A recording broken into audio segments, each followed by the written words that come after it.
Hi guys, welcome to the Craft Beer Channel. It's London Beer Week, so I'm down at a tasting with Kona, Red Hook and Widmer Brothers. I'm here with Mike Licklider, yes, who is head brewer for all three. Yes. Tell me, how does that work? So the company came together as through the separate entities of those original three brands. Red Hook started in '82. Widmer Brothers started in 1984 and Kona started in 1994, and over the course of the years we just slowly started working together more until we finally went through a full merger in about 2008. So we brew all three of those brands at 4 breweries around the US. We have a brewery in Kona, Hawaii, a brewery in Portland, Oregon, a brewery in Woodinville, Washington, and then one on the East Coast in Portsmouth, New Hampshire that provides most of the beer that's coming over here to the UK. So what am I holding in my hand? So this beer is Upheaval. It's our brand new IPA from Widmer Brothers. This is a beer that was really a lot of fun to be part of on the product development side. This beer originated from our brewers. So we were working on a beer for a festival in Oregon. It was a festival to raise money for a charity that supports the brewing community and supports brewing scholarships.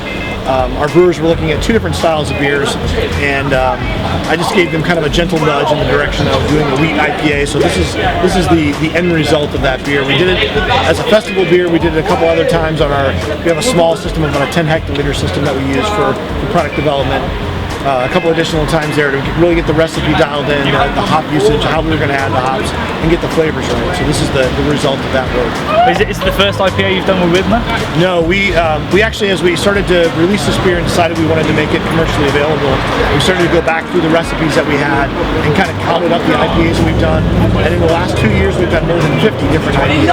Oh, right. Okay. So the 51st is right here. The 51st IPA is right here. Yeah. And it's your 30th anniversary. This is our 30th anniversary as a company, yes. Yeah. And is this brewed to celebrate that? So we wanted to do something special for our 30th, and there's a lot of other things that we're doing in our home market in Portland, Oregon. I think this was more accidental that we wanted to do, and really an amazing IPA. It celebrated our heritage as a brewer, though. If you don't know the story of Widmer Brothers, the brothers started brewing in Portland, Oregon, and the first successful beer style they had was a Hefeweizen. It's not a Bavarian Hefeweizen. It uses a different yeast, so it has a different flavor profile. But we've been brewing wheat beers for almost 30 years. So this was kind of a culmination of everything we know about wheat, everything we know about IPAs, to try to bring it all into one beer. It's about 30% wheat. Convenient. Yeah. No, wow, I hadn't even drawn that correlation yet.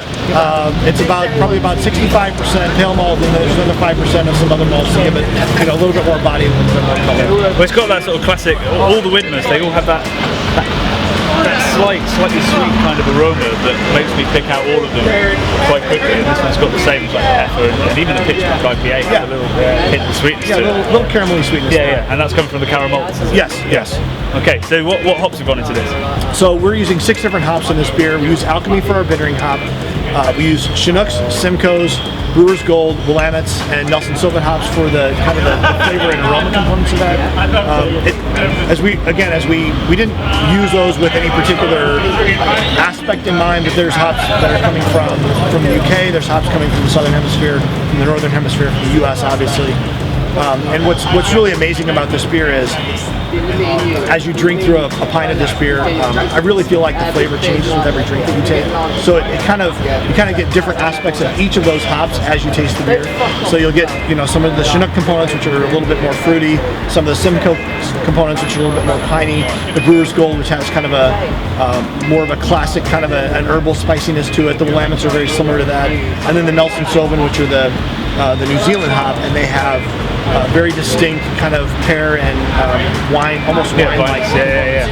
Well, I mean, there was something about it that was slightly surprising when I first drank it, and then when I finally saw the hop bill, I was like, I guess that must be the Nelson Sauvin. It comes in at the very end. Is that right? Yeah, and it really adds just a different kind of a fruity component. It was named for the Nelson region where it's grown, but I believe the original name of the hop was like a Sauvignon Blanc, so it has a lot of very similar aromas that you would get in that white wine. But it's all coming from the hops. It's just an amazing complexity that you get from using those 6 different hop varieties.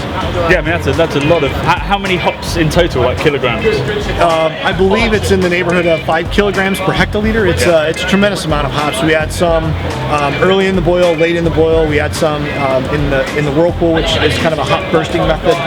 We had some in early fermentation and late in fermentation to really just get all kinds of different flavors that come together to make this hop. It's a pain to brew because your brewer has to really be there is every second. Yes. More hops. More hops. Yeah. More hops. Yes. Well, I think it's totally worth it. That's a really, really lovely beer. Thank you.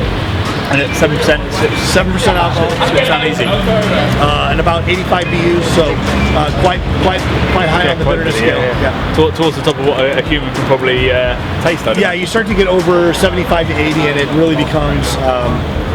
I don't want to say unpalatable, unrecognizable is probably the way. Your body can't really differentiate between a beer that would be 80 BUs versus 150 BUs. Yeah. They're just, at that point, it's just so strong you can't even tell the difference. Yeah. Well, we drank almost 1,200 and everyone went, it tastes about 75, 80. Exactly. You can't cope. Yeah. These guys, the Craft Brewers Alliance, they brew, obviously you brew Kona, you also brew Red Hook as well. And we've done a review of Kona's Big Wave, Okay. which you can watch if you click here. But otherwise, it's been a pleasure meeting you. Pleasure. Thanks for the beer. Congrats on 30 years. Thank you very much. And cheers. Cheers. Absolutely.